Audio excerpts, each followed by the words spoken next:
विठल विठल विठल पांडुरंगा। पंढरीनाथ महाराज की जय।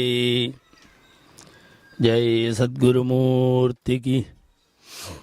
स्मित विकसित वक्त्रं स्निग्धभस्मत्रिपुण्ड्रं भगवदनुभवाढ्यं भस्मरुद्राक्षमालं सततयजनदीक्षं सर्वभूतानुकम्पं सनकमुनिसमानं सद्गुरुं भावयामि।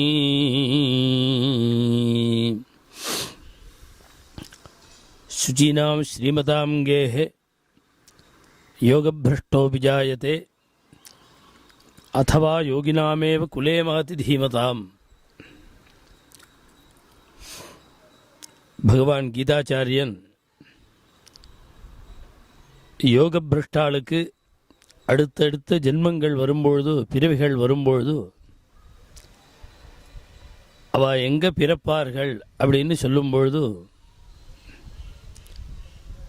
யோகபிரஷ்டர்கள் அப்படின்னா என்ன அர்த்தம்னா, பகவத முமுட்சுவாக இருந்து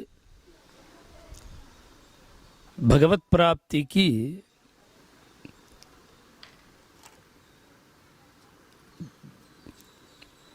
பகவத் பிராப்தி ஆகாமலே பிராரப்தத்தினுடைய ஒரு பலத்தினால காலமாயிட்டா அப்படின்னு சொன்னால், இன்னும் சில ஜென்மாக்கள் தான் இருக்குது பகவான் அடையிறதுக்கு. அந்த நிலையில் இருக்கக்கூடிய யோகிகள், தபஸ்விகள், அவர்கள் திருப்பி பிறக்கும் பொழுது அவர்களுக்கு தான் யோக பிரஷ்டாள்னு பேர். அந்த யோக பிரஷ்டர்கள் எங்கெங்கே பிறப்பா அப்படின்னு சொல்லும்பொழுது, கீதையில் பகவான் ஸ்ரீமதாங்கேஹே பெரிய கோட்டீஸ்வரனுக்கு பிள்ளையாக பிறப்புறான். ஏன் கோட்டீஸ்வரனுக்கு பிள்ளையாக பிறக்கிறான்னா அதுக்கு ஒரு காரணம் இருக்குது.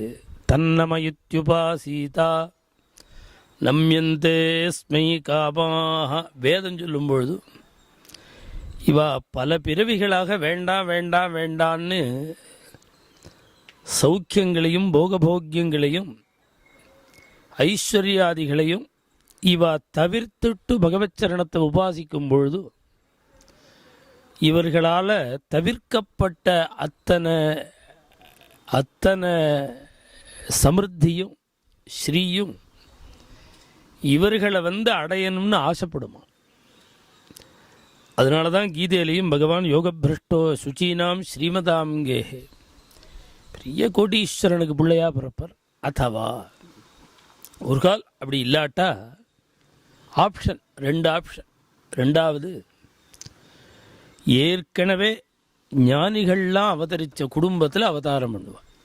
ஏற்கனவே அங்கே அந்த குடும்பத்தில் விட்டு விட்டு விட்டு மகான்கள் ஞானிகள் அவதரிச்சிருக்கணும். அதனால் எந்த ஞானியும் புதுசாக ஒரு குடும்பத்தில் பிறக்க மாட்டான்.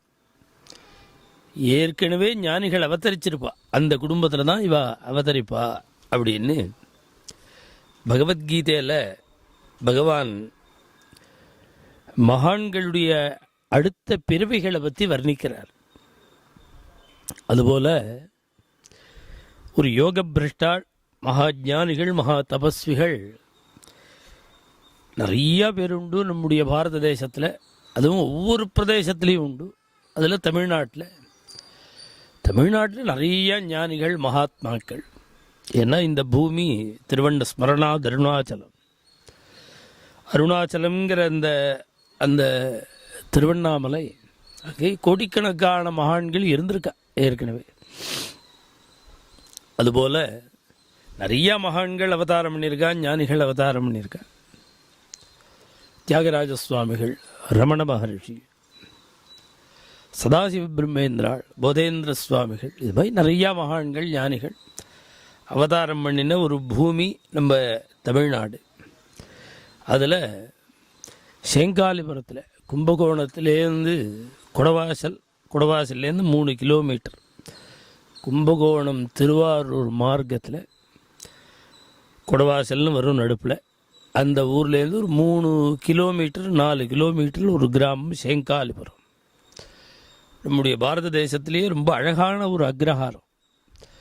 ஏன்னா ஒரு 4 பக்கமும் 4 சிவங்கோவில், நடுப்பில் பெருமாள் கோவில், ரங்கநாதர் பெருமாளுடைய தசரத சக்கரவர்த்தி புத்திரகாமேஷ்டி யாகம் பண்ணும்பொழுது அதற்கு முன்பு இங்கே வந்து சேவிச்சார்னு ஸ்தல புராணம் சொல்கிறது. சேங்காலிபுரம் வந்தார்னு.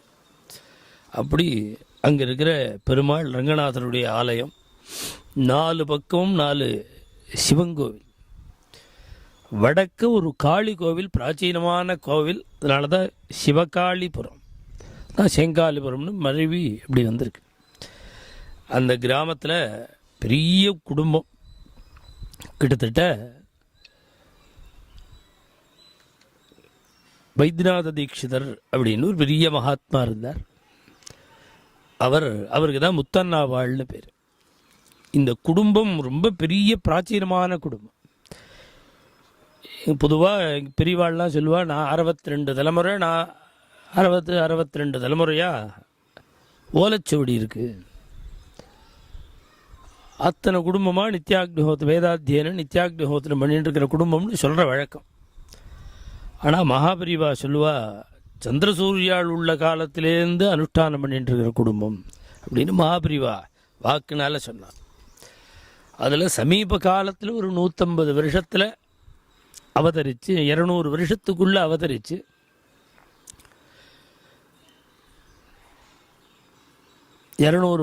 அவதரித்து, பெரிய மகானா ஞானியாக இருந்த ஒருத்தர் பெரிய மகாத்மாவனுடைய சரித்திரம் அது. அவருக்கு வைத்தியநாத தீட்சிதர்னு பேர். பொதுவாக முத்தண்ணாவாள்னு சொல்லுவாள், பேரை சொல்ல மாட்டான். அதனால் முத்தண்ணான்னு அவளை சொல்கிற வழக்கம். இந்த குடும்பத்துக்கு இன்னாருடைய பிள்ளை எப்படி சூரிய வம்சத்துக்கு சந்திர வம்சத்துக்கெல்லாம் எப்படி 64 தலைமுறை இருக்கோ, அதுபோல் இந்த குடும்பத்துக்கு ஒரு தலைமுறை இருக்குது, ஸ்லோக ரூபமாக. அந்த ஆச்சரியமான ஒரு ஃபேமிலி, குடும்பம். வைகுண்டநாதமகினம் கூட்டஸ்தம் பிரணமாம்யகம் அபர்யாப்தாமிருதஞ்சாபி தீக்ஷிதம் தத்சுதம் த்விஜம் ஸ்ரீனிவாசாப்யயஜ்வானம் தத்புத்ரஞ்ச நதோஸ்ம்யஹம் நாராயணமகீந்திரஞ்ச புத்திரம் தஸ்யாபி சத்விஜம் வைத்தியநாதாத்வரீந்திரஞ்ச பிரணம்ய சிரசா முகுः நாராயணாख्ययज्वानं புத்திரம் தஸ்யாபி சத்குரும் அனந்தராமமகினம் யதிராஜம் நமாம்யஹம் ததோ ஜாதோ வைத்தியநாத தீக்ஷிதோ குருசத்தமः முத்தண்ணா இதி விக்யாதः சிஷ்யாயுதசுபூஜிதः சிவகாளீபுரகிராமே சமாதிஸ்தோ விராஜதே பிதாமகம் ஜகத்பூஜ்யம் தம் குரும் பிரணமாம்யகம். இந்த குடும்பத்தினுடைய பெரிவாளுடைய ஒரு வம்சத்தை வர்ணிக்கக்கூடிய ஸ்லோகம். இப்போ இங்கே ரெக்கார்டு படி, கையில் இருக்கக்கூடிய பிரமாணப்படி, இந்த குடும்பத்துக்கு கூட்டஸ்தர் அப்படின்னா வைகுண்டநாத தீட்சிதர். அவர் தேர்ந்து ஆரம்பித்து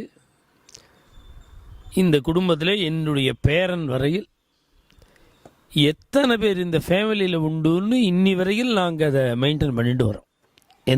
எத்தனை பரம்பரை, கிட்டத்தட்ட 20 தலைமுறை. இந்த 20 தலைமுறைக்கு யார் யார் எங்கெங்கே இருக்கான்னு எங்களுக்கு தெரியும். அவ்வளோ பெரிய ஒரு குடும்பம். இந்த குடும்பத்துக்கு மூல புருஷர், அதாவது எங்களுடைய ரெக்கார்டு கையில் இருக்கிற பர்யந்தம் ரெக்கார்டு படி மூல புருஷர் வைகுண்டநாத தீட்சிதர்னு பேர். அவருடைய பிள்ளைக்கு அபர்யாப்தாமிருத தீட்சிதர்னு பேர். அதாவது இந்த குடும்பத்தில் அவருக்கு இந்த ரேரான ஒரு பெயர். பொதுவாக வைஷ்ணவாளில் இந்த பேர் வைக்கிற வழக்கம். அபர்யாப்தாமிருதன் அப்படின்னு 6ஆவமுதன்னு தமிழில் அர்த்தம். இது வைஷ்ணவாளில் இந்த பேர் வைப்பா. இது ஸ்மார்த்தாளில் ரொம்ப துர்லபம் இந்த பேர் வைக்கிறது. இந்த பேர் அபர்யாப்தாமிர்தன் அப்படிங்கிற பேரை தன் பிள்ளைக்கு வச்சார் வைகுண்டநாத தீட்சிதர். அது யாருன்னா கும்பகோணத்தில் இருக்கார் சார்ங்கபாணி பெருமாள். அவருக்கு தான் ஆறாவமுதன்னு பேர். அபர்யாப்தாமிர்தம் அமுதன்னு சொல்லுவார். அந்த அபர்யாப்தாமிர்த சர்மா அந்த குடும்பத்தில் அவருக்கு அப்புறம் எங்கள் அண்ணாவுக்கு தான் அந்த கும்பகோணத்தில் இருக்க ஸ்ரீதர தீட்சிதர். எங்கள் அண்ணாவுக்கு தான் இந்த அபர்யாப்தாமிர்த சர்மாங்கிறது கிட்டத்தட்ட 15 தலைமுறைக்கு அப்புறம் ஒருத்தருக்கு வச்சிருக்கு. அவருடைய பிள்ளைக்கு அபர்யாப்தாமிர்த தீட்சிதர்னு பேர். அவருடைய பிள்ளைக்கு ஸ்ரீனிவாச தீட்சிதர்னு பேர். அவருடைய புத்திரருக்கு நாராயண தீட்சிதர்னு பேர். அவருடைய புத்திரருக்கு வைத்தியநாத தீட்சிதர்னு பேர். இப்போ நான் பேராக சொல்லிட்டு வரேன். இவாளுக்கு எத்தனை இது இப்போ எங்கள் ஃபேமிலியை மெயினாக வச்சுண்டு இதுக்குள்ள வாழை உண்டு சொல்லிட்டு வரேன். அவளுக்கு எத்தனை சகோதரால், அவளுக்கு எத்தனை குழந்தைகள்ங்கிறதெல்லாம் ரெக்கார்டில் இருக்குது. இந்த மெயினை மாத்திரம் இப்போ சொல்லிட்டு வரேன். வைத்தியநாத தீட்சிதர், அவருடைய புத்திரர் நாராயண தீட்சிதர், அவருடைய புத்திரர் அனந்தராம தீட்சிதர். அவருடைய புத்திரருக்கு தான் முத்தன்னாவாள் பேர் வைத்தியநாத தீட்சிதர். இவருடைய சரித்திர அனுமானப்படி இவருடைய காலம் எப்போ அப்படின்னா, பிரசித்தமாக உள்ள யூபியில் இருந்த பெரிய மகான் ராமபக்தர் கபீர்தாசர். அந்த கபீர்தாசருடைய காலத்துக்கு 20 வருஷத்துக்கு பிறகு இந்த வைகுண்டநாத தீட்சிதருடைய காலம். ஸ்ரீ கிருஷ்ண சைதன்ய மகாபிரபுவனுடைய காலத்துக்கு 17 வருஷத்துக்கு பிறகு இந்த வைகுண்டநாத தீட்சிதருடைய காலம். இவருடைய சமகாலத்தில் உள்ளவர்கள் விட்டலநாத கோஸ்வாமி, அதாவது சைத்தன்ய ஸ்ரீ வல்லபாச்சாரியாளுடைய புத்திரர் விட்டலநாத கோஸ்வாமி, அப்புறம் கோஸ்வாமி துளசிதாசர், சமர்த்த ராமதாசர், துகாராம் மகாராஜ். இந்த மகான்களுடைய சமகாலம்தான் எங்கள் பெரியவாளுடைய காலம். வைகுண்டநாத தீட்சிதர் அப்படிங்கிற ஒரு பெரிய மகாத்மாவனுடைய ஒரு காலம். இப்போ மகாராஷ்டிர சம்பிரதாயத்தில் நீ என்ன பக்தி பண்ணினாலும் பஜனை பண்ணினாலும் பாரம்பரியத்துக்கு தான் முக்கியத்துவம் கொடுப்பா. எந்த பரம்பரையில் வந்தேன்னு அதுக்கு ரொம்ப முக்கியத்துவம் கொடுப்பா. அதுபோல் எங்கள் மகாபிரிவா 60 தலைமுறை இல்லை, உலகம் தோன்றின காலத்திலேருந்து அக்னி ஆராதனம் பண்ணிட்டு இருக்கிற குடும்பம், அக்னிஹோத்திரம் பண்ணிட்டு இருக்கிற குடும்பம்னு பெரியவா சொல்லுவார். இந்த அனந்தராம தீட்சிதர்னு முத்தன்னாவாளுடைய பிதா, அவருடைய பத்னிக்கு நாகலக்ஷ்மின்னு பேர். முத்தன்னாவாளுடைய காலம் 1830லேருந்து 1893, கிட்டத்தட்ட 200 வருஷத்துக்கு மேலே ஆறுது. அவருடைய 194 வருஷம் ஆறுது. அவருடைய ஜெயந்தின்னு பார்த்தா 194, 1830. இப்போ 2024 நடக்கிறது. இப்போ 2030 வந்ததுன்னா அவருக்கு 200வது நூற்றாண்டு, 200வது 2ஆம் நூற்றாண்டு அவருக்கு. அந்த அனந்தராம தீட்சிதர் நாகலக்ஷ்மி அப்படிங்கிற ஒரு நாகலக்ஷ்மி அம்பாள் தம்பதிகளுக்கு 1830 மூத்த சீமந்த புத்திரராக அவதாரம் பண்ணினவர் தான் முத்தன்னாவாள். இந்த குடும்பத்தில் அநேகமாக எல்லாருமே 80 வயசு, 90 வயசு, 100 வயசு இப்படி தீர்காயுசாக இருந்திருக்கிறவா. ஏன்னா அந்த ஊர் மண்ணே இப்படி போல இருக்குது. எங்களுக்கு தெரிஞ்சே 103 வயசு 104 வயசில் இப்போ சமீபத்தில் தான் நாச்சாமி தீட்சிதர்னு ஒரு பெரியவர் காலமானார். அவர் 104 வயசு இருந்தார். வேறு அதே மாதிரி கிரகஸ்தர் ஒருத்தர், அவர் 105 வயசு வரையும் இருந்தார். அவள்லாம் 103 வயசில் சைக்கிள் ஓட்டின்னு இருந்தார் அவர். அது மாதிரி இந்த பூமியினுடைய விசேஷமோ இல்லை அந்த க்ஷேத்திர மகாத்யம் எல்லாம் தீர்காயுசாக இருப்பார். அதில் இந்த அனந்தராம தீட்சிதர்னு முத்தனாவாளுடைய பிதா 101 வயசு ஜீவிச்சிருந்தார். 101 வருஷம் ஜீவிச்சிருந்து நித்திய அக்னிஹோத்திரம் பண்ணிட்டு வேதாத்தியனம் பண்ணி நல்ல குடும்பத்து பொண்ணு நாகலட்சுமிங்கிற இந்த அம்மாவை கல்யாணம் பண்ணிட்டு அக்னிஹோத்திரம் பண்ணிட்டு அனுஷ்டானம் பண்ணிட்டு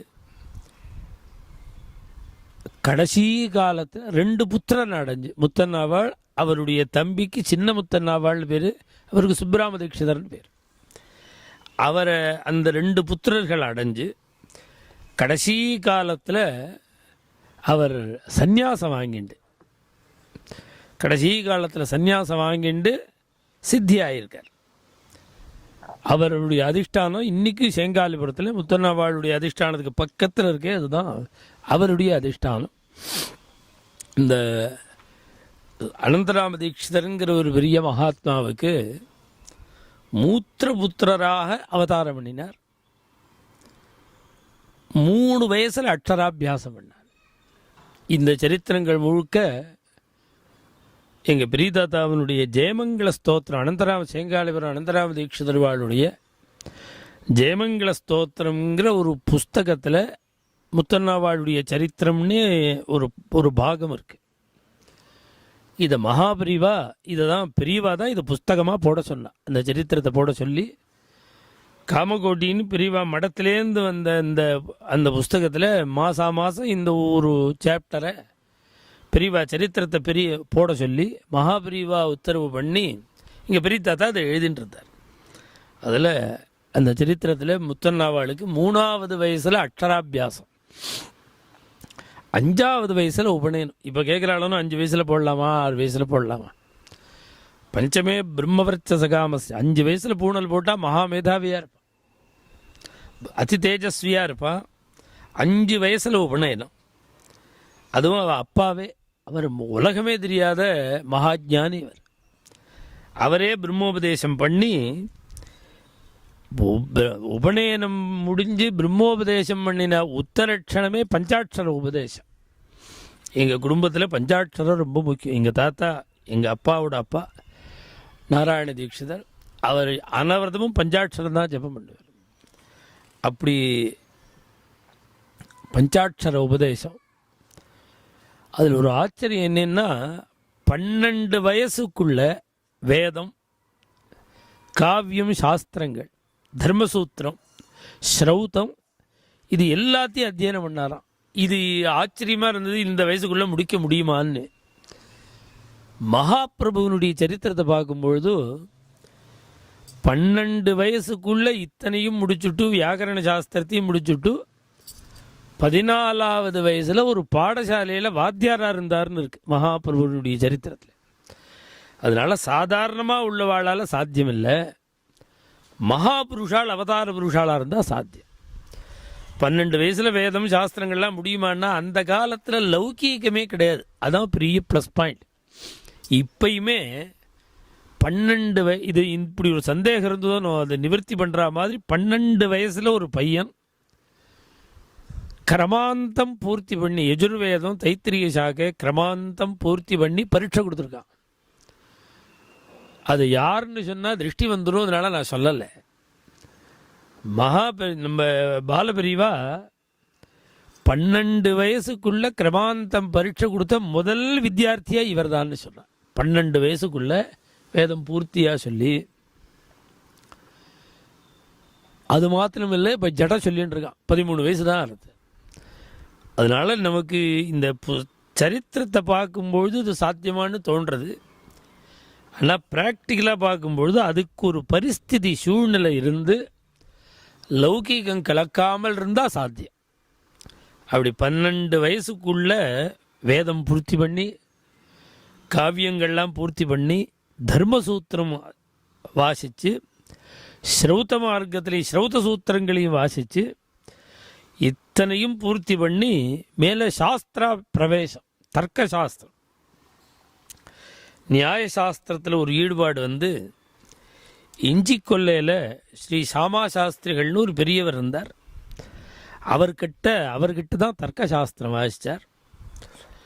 அது வாசித்ததோடு மாத்திரமில்லை, இந்த உயர்ந்த தர்க்க சாஸ்திரத்தில் பெரிய கிரந்தங்களாக இருக்கக்கூடிய பஞ்சலக்ஷணி, சதுர்தசலட்சணி, பட்சதை முதலிய சாஸ்திரங்களுக்கு கையாலேயே சுவடியில் எழுதியிருக்கார். இத்தனையும் புஸ்தகம் இல்லாத காலத்தில் கையாலேயே சுவடி எழுதியிருக்கார். சகல சாஸ்திரங்களும் வேதமும் தெரியும். அதிபால்யத்தில் இவருக்கு 10 வயசாக இருக்கும்பொழுது இவருக்கு தம்பி பிறக்கிறார். இவருக்கும் தம்பிக்கும் 10 வயசு வித்தியாசம். இவருக்கு 10 வயசு ஆகும்பொழுது இவருடைய தம்பி பிறக்கிறார். தம்பி பிறந்தா அவருக்கு 5 வயசில் உபநயனம், 5-6 வயசில் உபநயனம். பொதுவாக எங்கள் குடும்பத்தில் என்ன வழக்கம்னா, உபநயனம் அப்பா தான் பண்ணி வைப்பார். அவள் குழந்தைக்கு அப்பா தான் சங்கல்பம் பண்ணுவார், நாந்தி பண்ணுவார், எல்லாம் பண்ணுவார், வைதிக கர்மா. பிரம்மோபதேச காலத்தில் எங்கள் குடும்பத்தில் யார் பெரியவாளோ அவள் தான் பிரம்மோபதேசம் பண்ணுவாள். உபதேசம் மாத்திரம் எங்கள் குடும்பத்தினுடைய பழக்கம், யார் பெரியவாளோ அவள் பண்ணுவாள். இப்போ எனக்கு பூணல் போட்டது எங்கள் அப்பா தான் புனையனம் பண்ணி வச்சார். எங்கள் அப்பா அம்மா தான் எனக்கு பூணல் போட்டா. சங்கல்பம் பண்ணிட்டு நாந்தி கிந்தி பண்ணதெல்லாம் அப்போ எல்லாம் பண்ணது பூர்வாங்கங்கள்லாம் அப்பா தான் பண்ணேன். அந்த பிரம்மோபதேச காலம் வரும்பொழுது எனக்கு பிரம்மோபதேசம் பண்ணினது எங்கள் பெரிய தாத்தா தான். அசங்காலிபுரம் அனந்தராம தீட்சிதர் எங்கள் பெரிய தாத்தா தான் எனக்கு பிரம்மோபதேசம் பண்ண. இங்கே குடும்ப வழக்கம் அது, யார் பெரியவாளோ அவள் பண்ணுவா. இப்போ இவருக்கு தம்பிக்கு பூணல் உபநயனம் நடக்கிறது, பிரம்மோபதேசம் பண்ணணும். பிரம்மோபதேச காலத்தில் அவள் அப்பா தானே உபநயனம் பண்ணி போட்டுருக்கார் பிள்ளைக்கு. பிரம்மோபதேச காலம் வரும்பொழுது அவர் தன்னுடைய மூத்த பையனை கூப்பிட்டு, 10 வயசு தான் ஆறுது முத்தண்ணாவாளுக்கு, அவரை கூப்பிட்டு நீ பிரம்மோபதேசம் பண்ணு, பிரம்மோபதேசம்னா காயத்ரி உபதேசம் நீ பண்ணுன்னார். உடனே முத்தண்ணாவாள் ரொம்ப சங்கோச்சப்பட்டாராம். ஏன்னா எங்கள் குடும்பத்தில் பெரியவா தான் பண்ணுறதுன்னு ஒரு சம்பிரதாயம். அடுத்தது அப்பா பூணலை போட்டுட்டு தம்பிக்கு தன்னை உபதேசம் பண்ண சொல்கிறாரேன்னு சங்கோச்சப்பட்டேன். பெரியவா என்ன பண்ணணும், நீங்கள் பண்ணுங்கோ அப்படின்னு அப்பாட்ட. 10 வயசில், இந்த நாளில் 10 வயசில் அந்த பசங்களுக்கு என்ன தெரியுது? எப்போதும் அனவர்த்தமும் வாயில் வரல வச்சுன்னு உட்காண்டிருக்கான். கிழக்கு தெரியல, மேற்கு தெரியல, எச்ச தெரியல, 10 தெரியல, ஒன்று தெரியல 10 வயசில். ஆனால் அவருக்கு 10 வயசில் என்ன ஞானம் பாருங்க. சங்கோச்சப்பட்டார். உடனே அவள் அப்பா முத்தண்ணாவாளை பார்த்து நீ தான் உபதேசம் பண்ண. அவர் சங்கோச்சப்பட்ட பொழுது சொன்னாராம், அப்பா நீ பிரம்மவித்து, பிரம்மவித்துன்னா ஞானின்னு அர்த்தம். நீ ஞானி, உன்னுடைய வாக்குனால பிரம்மத்தை அறிஞ்சவர், உன்னுடைய வாக்குனால உபதேசம் பண்ணு அப்படின்னு சொல்ல, உடனே முத்தண்ணாவாள் சங்கோச்சப்படாமல் தன் தம்பிக்கு தானே பிரம்மோபதேசம் பண்ணி வழக்கப்படி பஞ்சாட்சரமும் உபதேசம் பண்ண. அதன் பிறகு தன்னுடைய தம்பிக்கு தானே வேதங்கள்லாம் சொல்லிக் கொடுத்தார். வேதாத்தியனம் முழுக்க தானே தன் தம்பிக்கு தன் வாக்குனால சொல்லிக் கொடுத்து, சாஸ்திரங்கள் அவர் வாசித்த சாஸ்திரங்கள் எல்லாமும் தம்பிக்கு சொல்லிக் கொடுத்து பெரிய மகாவித்வானா ஆக்கினார். மகாவித்வான்னா எந்த அளவுக்கு அப்படின்னா, காஞ்சி பீடத்தில், காஞ்சி காமகோடி பீடத்தில்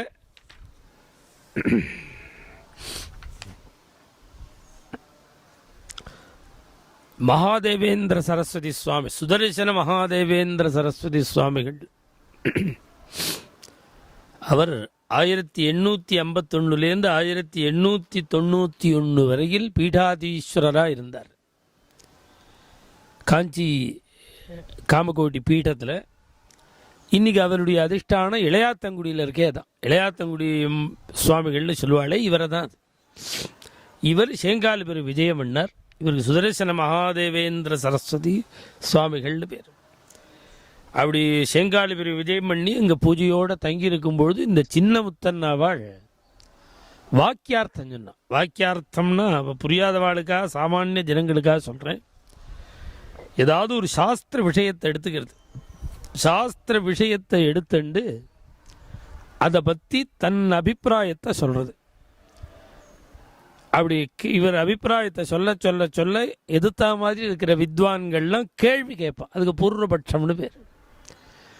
எத்தனை விதமாக கேள்வி கேட்டாலும் அத்தனை கேள்விக்கும் பதில் சொல்லி இவர் சித்தாந்த முடிவை இவருடைய அபிப்பிராயத்தை கிளியர் பண்ணணும். எத்தனை பேர் எதிர்த்தாலும் அத்தனையும் சமாதானம் சொல்லி இவர் சித்தாந்தப்படுத்தணும். இதுக்கு வாக்கியார்த்தம்னு பேர். இது பெரிய வித்வான்களால் தான் முடியும். பெரிய வித்வான்களுக்கு எதிர்த்தா மாதிரி மகா வித்வான்கள்லாம் வந்துவிட்டா ரொம்ப அப்போ தான் தெரியும் அதனுடைய ஆழம் என்னன்னு. பெரியவாளுடைய சன்னிதானத்தில் இப்படி நடந்துட்டு இருக்கும் பொழுது சின்ன முத்தண்ணாவாள் ஆச்சரியமாக வாக்கியார்த்தம் சொல்ல அதை கேட்டு சந்தோஷித்த ஆச்சாரியால் நிறைய வெகுமானம் பண்ணார். நிறையா சம்பாவனைகள்லாம் பண்ணி பிரசாதம் கொடுத்து அனுப்பிச்சு ரொம்ப சந்தோஷம்னு சொல்லி அனுப்பிச்சி விட்டார். இது எல்லாத்தையும் கொண்டு வந்து அவள் அண்ணா முத்தண்ணாவாள்கிட்ட கொடுத்தாராம். அவர் அண்ணாட்ட அவ்வளோ விஸ்வாசம். உடனே அவள் அண்ணா பெரியவாள்கிட்டேருந்து பிரசாதம் வந்திருக்கு, இத்தனை சம்பாவனையெல்லாம் பண்ணியிருக்காருன்னு உடனே நம்ம குடும்பத்தில் சந்திரமூடீஸ்வரர் பிரசாதம் உண்டி தான் வாங்கிக்கணும், அவளுடைய திரவியத்தை வாங்கிக்க கூடாது, எல்லாம் சந்திரமூடீஸ்வரரோடது, திருப்பி கொடுத்துருன்னு சொல்ல எல்லாத்தையும் திருப்பி கொண்டு வந்து ஆச்சாரியாள்கிட்டையே சமர்ப்பித்து பிரசாதம் உண்டி போகிறோம் அப்படின்னு சொல்ல ஆச்சாரியால் அதை கேட்டு ரொம்ப சந்தோஷப்பட்டார். இப்போ காஞ்சி மகாதேவேந்திர சரஸ்வதி சுவாமிகள் ஐயாத்தங்குடி சுவாமிகள் சன்னிதானத்தில் வாக்கியார்த்தம் சொல்லி அந்த பிரிவா சந்தோஷப்படணும்னா என்ன ஒரு ஞானம் இருந்திருக்கணும் அவருக்கு. இத்தனை ஞானமும் முத்தண்ணாவாள்கிட்டேருந்து தெரிஞ்சுட்ட ஞானம் தெரியும். அதனால் முத்தண்ணாவாள்கிட்ட அவருக்கு ஈஸ்வர பாவனை, அவ்வளவு பக்தி. அப்படி லட்சுமண சுவாமி மாதிரி இருப்பார். அண்ணாக்கு நேரம் உட்கார்றதில்லை, கீழ்ச்ச கோட்டை தாண்டதில்லை. 2 பேரும் கடைசி வரைக்கும் ஒரே கிரகத்தில் இருந்திருக்கா. அது இன்றைக்கி அவள்லாம் வசித்த கிரகம் இன்றைக்கி சேங்காலிபுரத்தில் இருக்குது. எப்படி இருக்குன்னா இங்கே ரங்கநாதர் பெருமாள் சந்நிதின்னு சொன்னேனே, அந்த பெருமாள் காலை நீட்டின்னு இருக்கார், வடக்க பார்க்க காலை நீட்டின்னு இருக்கார், தெற்க தலையை வச்சுண்டு கிழக்க பார்த்துண்டு பின்பக்கம் மேற்க முதுக காட்டிண்டு இப்படி இருக்கார் ரங்கநாதர். ஸ்ரீரங்கம் போல் அங்கே தெற்க பார்க்க இருக்கார், இங்கே கிழக்க பார்க்க இருக்கார். அந்த பெருமாள் ரங்கநாதருடைய சரணத்துக்கு நேர எங்கள் கிரகம் இருக்குது. பெரியவாள்லாம் வசித்த ஒரு கிரகம் இருக்குது. அந்த கிரகத்தில் தான் பிராதாக்கள் 2 பேரும் பல வருஷங்கள் அவள் கடைசி வரிந்தும் சேர்ந்து தான் இருந்தா. அதில் முத்தண்ணாவாள் கஞ்சனூர்னு இங்கே பக்கத்தில் இருக்குது, ஆடுதுறை பக்கத்தில் கஞ்சனூர்னு இருக்குது. அந்த கஞ்சனூரில் முத்து சாஸ்திரிகள் அப்படின்னு ஒரு பெரியவர் இருந்தார். அவருடைய சகோதரி நாகலட்சுமின்னு ஒரு அம்மா. அந்த நாகலட்சுமி அம்மாவை பாணிக்கிரகம் பண்ணிட்டார் முத்தண்ணாவாள். சின்ன முத்தண்ணாவாள் இந்த கஞ்சனூர் பக்கத்துலேயே துகிலின்னு இருக்குது. இந்த துகிலியில் சாமா தீட்சிதர் சுப்பிரமணிய தீட்சிதர்னு பிராதாக்கள் 2 பேர். அவளுடைய சகோதரி அவளை விவாகம் பண்ணிட்டார், கல்யாணம் பண்ணிட்டார். பண்ணிட்டு முத்தண்ணாவாள் விவாகம் பண்ணிட்ட அந்த அக்னியிலேயே முத்தண்ணாவாள் சோமயாக பரியந்தம் நடுப்பில் அவிச்சின்னமாக அந்த அக்னி நஷ்டமாகாமல் அதே அக்னியிலேயே ஆதானம் பண்ணிட்டு சோமபூர்வாதானமாக சோமயாகம் பண்ணி தன்னோட 16வது வயசில் 12 வயசில் வித்யாபியாசம் முடித்து ஒரு 4 வருஷத்தில் தம்பியும் தயார் பண்ணிவிட்டு 16வது வயசில் தான் சோமயாகம் பண்ணி சோமயாகம் அதை அதிபால்யத்திலேயே பண்ணினவர் 16 வயசில். இது மாதிரி 16 வயசில் சில கிரமங்கள் இருக்குது. என்னென்னா புள்ள பிறந்திருக்கணும், ரொம்ப வயசாக இருக்கக்கூடாது, யார் யாகத்துக்கு அதிகாரின்னு சொல்கிற இடத்துல ரிஷிக ஆபஸ்தம்பாதிகள்லாம் சொல்லியிருக்கா. ஆனால் அதை எங்கள் குடும்பத்தில் பார்க்கறதில்ல. கல்யாணம் ஆச்சுன்னா பண்ணி விடுறது, புத்திரோத்பத்திக்கு அப்புறம் தான் இருக்குது. அதை கூட அதுக்கு கூட அவ்வளவு முக்கியத்துவம் கொடுக்கறதில்ல. அது மாதிரி இவருக்கு 16வது வயசில் சோமயாகம். அது மாதிரி எங்கள் குடும்பத்தில் சமீப காலத்தில் எங்கள் பெரியப்பா, எங்கள் அப்பாவோட அண்ணா தம்பு தீட்சிதர் 19 வயசில் சோமயாகம். இவருக்கு 16வது வயசு, எங்கள் பெரியப்பாவுக்கு 19வது வயசில் சோமயாகம் நடந்தது. அதனால் இவருக்கு 16வது வயசில் சோமயாகம் பண்ணி பால்யே கிருதானேகயாகம் பில்வ புஷ்பாதி சம்பூஜிதானேக தேவம் பால்யே கிருதானேகயாகம். இவரை பற்றி இப்படி செய்யான ராமசுவாமி சாஸ்திரிகள்னு ஒரு பெரிய மகாத்மா இவரை பற்றி கீர்த்தனமாக பண்ணியிருக்கார். அதில் சொல்கிற அதிபால்யத்திலேயே சோமயாகம் பண்ணி தேவதைகளெல்லாம் சந்தோஷப்படுத்தினார், திருப்திப்படுத்தினார் அப்படின்னு அவருடைய சரித்திரம். மேலே இந்த 2-3 நாளைக்கு அவருடைய சரித்திரம் இதே மாதிரி தினப்படி கொஞ்சம் கொஞ்சம் சொல்லுவேன். முத்தன்னவாளுடைய சரித்திரத்தை சிரவணம் பண்ணிட்டு வரேள். இவா ஜீவ சமாதி ஏகாதசியில் சந்நியாசம் வாங்கிட்டு துவாதசி அன்னைக்கு சித்தியாக போகிறதாக முன்னாடியே சொல்லி அதுக்குள்ளே ஏற்பாடுகளெல்லாம் பண்ணிட்டு சித்தியான ஒரு மகாத்மா. அப்பேற்பட்ட முத்தன்னாவாளுடைய ஆராதன வைபவம் இந்த வருஷம் 131வது வருஷ ஆராதனை. ஒரு குடும்பத்தில் இவ்வளவு வருஷம் தொடர்ந்து ஒரு காரியத்தை பண்ணுறதுங்கிறது ஒரு பெரிய விஷயம். எங்கள் பெரிய தாத்தாலாம் எங்கள் பெரிய கொள்ளு தாத்தா சுப்பிரமணிய தீட்சிதர், சுவாமிநாத தீட்சிதர் பண்ணிகிட்டு இருந்தார். அவருக்கு பிறகு செங்கால்புரம் பிரம்மஸ்ரீ அனந்தராம தீட்சிதர் வாழ் பெரிய தாத்தா பண்ணினார். அவருக்கு பிறகு நாராயண தீட்சிதர் எங்கள் தாத்தா பண்ணினார். அவருக்கு பிறகு ஆஞ்சநேய தீட்சிதர் பண்ணினார். பெரிய சின்ன தாத்தா ஆஞ்சநேய தீட்சிதர் வாழ். அவருக்கு அடுத்த மாதிரி எங்கள் அப்பா பண்ணிட்டு வந்தார். இத்தனை வருஷம் அப்பா தான் பண்ணிட்டு வந்தார். இந்த வருஷம் அந்த வைபவம் பிப்ரவரி மாதம் 3, 4, 5, 6 சனி, ஞாயிறு, திங்கள், செவ்வாய் 4 நாள் நடக்கிறது. அவசியம் வந்து கலந்துண்டு பெரியவாளை தரிசனம் பண்ணி அந்த ஆராதனை பிரசாதம் சாப்பிட்டா புத்திர பாக்கியம் ஏற்படும். குழந்தை பிறக்காதவாளுக்கெல்லாம் பிரார்த்தனை பண்ணிட்டு பிரதட்சிணம் பண்ணி நமஸ்காரம் பண்ணி பிரசாதம் வாங்கிட்டா புத்திர பாக்கியம் ஏற்படும். அவசியம் பக்தாள்லாம் கலந்துண்டு மகாகுருக்களுடைய கிருபைக்கு பாத்திரமாக. ஆரம்பம் 3ஆம் தேதி சனிக்கிழமை. சுலபமாக இருக்கும் எல்லாருக்கும் வர்றதுக்கு. சனி, ஞாயிறு, திங்கள், செவ்வாய் 4 நாள் நடக்குது. இதோ யதாசக்தி பக்தாள்லாம் வர முடிஞ்சவா அவசியம் வரலாம். வர முடியாதவா அவளை பற்றி ஸ்மரிச்சுக்கணும். அதுக்காக ஸ்மரணத்துக்காக இந்த கதையை சொல்கிறேன். ஜெய் சத்குரு மகாராஜ் கி ஜெய்.